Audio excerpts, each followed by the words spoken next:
আর এদিকে উত্তরবঙ্গ মেডিকেলে সেখানে হুমকি রাজনীতি, শুধু তাই নয়, এই থ্রেট কালচারের পাশাপাশি মূলত নম্বর জালিয়াতি করা হচ্ছে এমনটা অভিযোগের সামনে আসছে।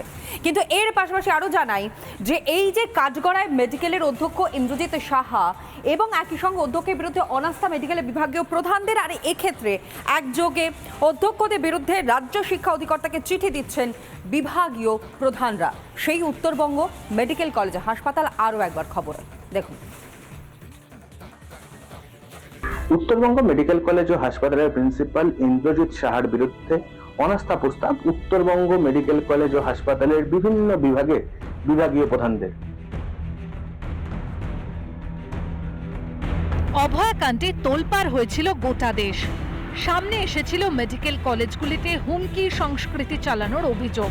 হুমকি সংস্কৃতির বিরুদ্ধে পথে নেমেছিলেন জুনিয়র চিকিৎসকরা। উত্তরবঙ্গ মেডিকেল কলেজে এবার হুমকি সংস্কৃতির বিরুদ্ধে গর্জে উঠলেন বিভাগীয় প্রধানরাই। হুমকি সংস্কৃতি, নম্বর জালিয়াতি সহ একাধিক অভিযোগ মেডিকেলের অধ্যক্ষ ইন্দ্রজিৎ সাহার বিরুদ্ধে। ওনাকে একটা কমিটি তৈরি করে যে কোনো ভাবেই হোক উনি সেই কমিটির কাছে কি বলছেন সেটা দেখে তারপরে উনি আবার যে পোস্টে আছেন সে পোস্টে থাকুন। আমার তো কোনো মানুষের প্রতি অভিযোগ নেই। আগে অধ্যক্ষের বিরুদ্ধে একাধিক অভিযোগ সামনে এসেছে, তবুও কোনো অদৃশ্য কারণে তদন্তের মুখোমুখি হতে হয়নি অধ্যক্ষকে বলে অভিযোগ বিভাগীয় প্রধানদের। তাদের দাবি, হুমকি সংস্কৃতি চালানোর নেপথ্যে আরো বড় মাথা। কিছু তো একটা নিশ্চয়ই কেউ একজন আছে, আমরা তো শুধু ঘাড়ে হাত দিয়েছি, আসল মাথা তো এখনো ধরাই পড়েনি। তো সেটাই আর কি বলবো। আপনি যে বলছেন মেঘনাথ, নিশ্চয়ই কোনো মেঘনাথ আছে যে জিনিসটাকে আটকে রেখেছে।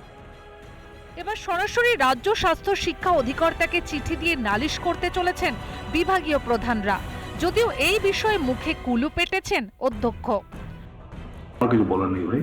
স্যার, নতুন করে পরীক্ষা নাকি প্রভাবিত হবে আপনি চেয়ারে থাকলে?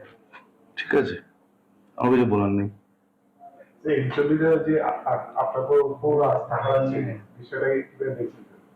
কিচ্ছু ভাবে দেখছি না। কতদূর পর্যন্ত বিস্তৃত এই হুমকি সংস্কৃতির শিকড়?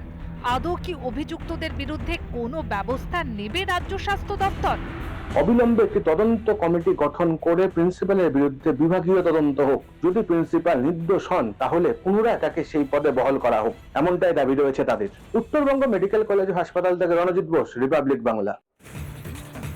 আর এদিকে যোগেশচন্দ্র ল কলেজে সেখানেও কার্যত এই থ্রেট কালচারের অভিযোগ সামনে আসছে। অধ্যক্ষের ঘর ঘেরাও করে বিক্ষোভ দেখা একদিকে, পড়ুয়ারা অন্যদিকে।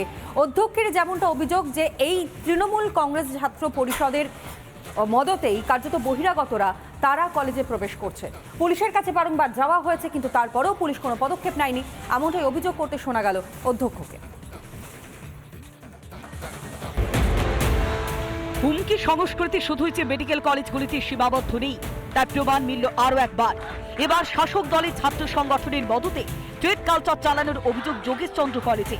অভিযোগকারী খোদ অধ্যক্ষ পঙ্কজ কুমার রায়। আরজি করে রেপ্লিকা চলছে এখানে, একদম থ্রেট, জোর করে মিছিলে যেতে হবে। সেম টাইম আমরা লক্ষ্য করছি যে বহিরাগতরা কলেজে দাপাচ্ছে। ভর্তির শেষ পর্যায়ে এসেও গার্জিয়ান লিখিত অভিযোগ করেছে, সিকিউরিটি এজেন্সি তাদেরও মানছে না, আই কার্ড না দেখিয়ে ঢুকছে। তারা কোনো রাজনৈতিক দল করে? তো শাসক দল ছাড়া কে? এই ব্যানারগুলো, পোস্টারগুলো কাদের? চারু মার্কেট থানায় লিখিত অভিযোগ করেছেন যোগেশচন্দ্র চৌধুরী কলেজের অধ্যক্ষ। মূলত দুটি বিষয় পুলিশের সহযোগিতা চেয়েছিলেন তিনি। পুলিশের কাছে একাধিক অভিযোগ করেছেন কলেজে বহিরাগতদের অবাধ যাতায়াত বন্ধ করা, সিসি ক্যামেরার সামনে থেকে বিভিন্ন দলীয় পতাকা, ব্যানার খুলে দেওয়া। যদিও রিপাবলিক বাংলার সঙ্গে কথোপকথনে পুলিশের আগাগোড়া নিষ্ক্রিয় থাকা নিয়ে অভিযোগ করেছেন অধ্যক্ষ পঙ্কজ রায়। প্রেসিডেন্ট থানাকে ফোন করা সত্ত্বেও কোনো অ্যাকশন হয়নি। আমি যে কটা এফআইআর করেছি, কমপ্লেন জিডি করেছি, কোনোটা জিডি নয়, কন্টেন্ট নট ভেরিফাইড বলে রিসিভ করেছে। যদি এরকম চলে, আমি চারু মার্কেট থানার ওসির এগেইনস্টে হাইকোর্টে যাব। এদিকে অধ্যক্ষ সরব হতেই পাল্টা বিক্ষোভ দেখায় পড়ুয়াদের একাংশ।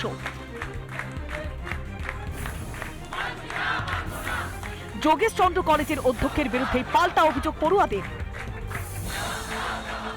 মেয়েরা স্পেশালি যখন গেছে স্যারের সাথে কথা বলতে, তখন ওদেরকে বলা হয়েছে যে তুমি এত টাইট টাইট জামা কাপড় পরে এসে তোমার কিসের কনসেশনের দরকার? মেয়েকে কিভাবে ড্রেস নিয়ে জাজ করা হয় সেটা আমি বুঝি না। আর উনি একটা প্রিন্সিপাল হয়ে এটা একটা স্টুডেন্টকে বলছে। মেডিকেল কলেজগুলিতে হুমকি সংস্কৃতি বিরোধী আন্দোলন যখন তুঙ্গে, তখন রাজ্যের অন্যান্য ক্ষেত্রেও স্ট্রিট কালচারের দাপাদাপি। বেশিরভাগ ক্ষেত্রেই নাম জড়াচ্ছে শাসক দলের। ক্ষমতা ধরে রাখতে হুমকি কি হাতিয়ার শাসকের?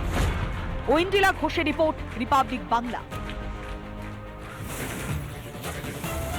আর এদিকে অভয়ের হত্যাকাণ্ডের পর যেভাবে তদন্ত গতি নিয়েছে তাতে একটার পর একটা চাঞ্চল্যকর তথ্য এই মুহূর্তে তদন্তকারী আধিকারিক অর্থাৎ সিবিআই এর হাতে রয়েছে, যার মধ্যে অন্যতম আপনারা জানেন যে এই অধ্যক্ষ এবং পুলিশের সঙ্গে একটা আঁতাত এবং সেই আঁতাতের বিষয়টি সামনে আসে। একদিকে সন্দীপ ঘোষ, অন্যদিকে অভিজিৎ মণ্ডল অর্থাৎ তালা থানার প্রাক্তন ওসি, এবং এই দুজনের মধ্যে বহুবার টেলিফোনে কথোপকথন হয়েছে। এবং সবথেকে বড় বিষয় যেটা তদন্তকারী আধিকারিকরা মনে করছেন যে এই কথোপকথনের মধ্য দিয়েই বহু তথ্য প্রমাণ লোপাট করা হয়েছে। পরবর্তী সময় গতকাল তাদেরকে আদালতে তোলা হয় এবং 14 দিনের পুলিশ হেফাজতেরও নির্দেশ দেওয়া হয়েছে।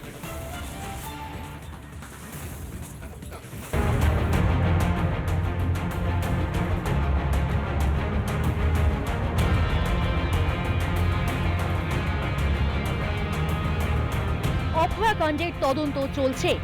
একটা একটা করে রহস্যের জট ছাড়াচ্ছেন কেন্দ্রীয় তদন্তকারীরা। তদন্তে বারবার একটাই কথা উঠছে, যার জট এখনো পর্যন্ত ছাড়াতে পারেনি সিবিআই। কি সেই জট? অভয়ার হত্যাকাণ্ডের পর কেন একাধিক তথ্য খাড়া করা হয়েছিল, এমনকি তুলে আনা হয়েছিল আত্মহত্যার তথ্যেও? কে বা কারা কি উদ্দেশ্যে এই তথ্যগুলোকে তুলে ধরেছিলেন সেগুলো কিন্তু সিবিআই এর তদন্তকারী আধিকারিকরা খতিয়ে দেখছেন। এবং এই জন্যই এই দুজনেরই কিন্তু জেল হেফাজতের আবেদন করেছিল সিবিআই, এবং ইতিমধ্যেই সেই আবেদনও কিন্তু মঞ্জুর হয়েছে। এই তত্ত্বেই একরোখা হয়ে তদন্তে হাত লাগিয়েছেন সিবিআই কর্তারা। শুক্রবারও আদালতে তোলা হয়েছিল সন্দীপ ঘোষ ও অভিজিৎ মণ্ডলকে। অন্যদিকে জেরাতেও অসহযোগিতা করছে সন্দীপ এবং অভিজিৎ মণ্ডল বলে সূত্রের খবর। তাই এবার তাদের বয়ান পরীক্ষা করার প্রয়োজনীয়তার কথা ভাবছেন তদন্তকারীরা। অভয়াকাণ্ডে আরো তথ্য। ঘটনার দিন সন্দীপ অভিজিৎ ফোনে কথা, একাধিকবার সন্দীপ অভিজিৎ ফোনে কথা। আদালতে দাবি তদন্তকারী সংস্থার। অভয়াকাণ্ডে আরো সাক্ষীদের খোঁজে সিবিআই। প্রমাণ লোপাটের আশঙ্কা সিবিআই এর, সেই তথ্য উদ্ধারের চেষ্টায় সিবিআই। অন্যদিকে এই মামলায় ধৃত সিভিক ভলেন্টিয়ারের ভূমিকাও খতিয়ে দেখছে সিবিআই। এই মামলায় আর কে কে জড়িত, ওই ভলেন্টিয়ারকে কেউ সাহায্য করেছিলেন কিনা তাও তদন্ত করে দেখার প্রয়োজন আছে বলে আদালতে জানিয়েছে সিবিআই। এদিকে এছাড়াও আরো কাদের সঙ্গে কথোপকথন হয়েছিল তাও খতিয়ে দেখছে সিবিআই। রিপাবলিক বাংলা।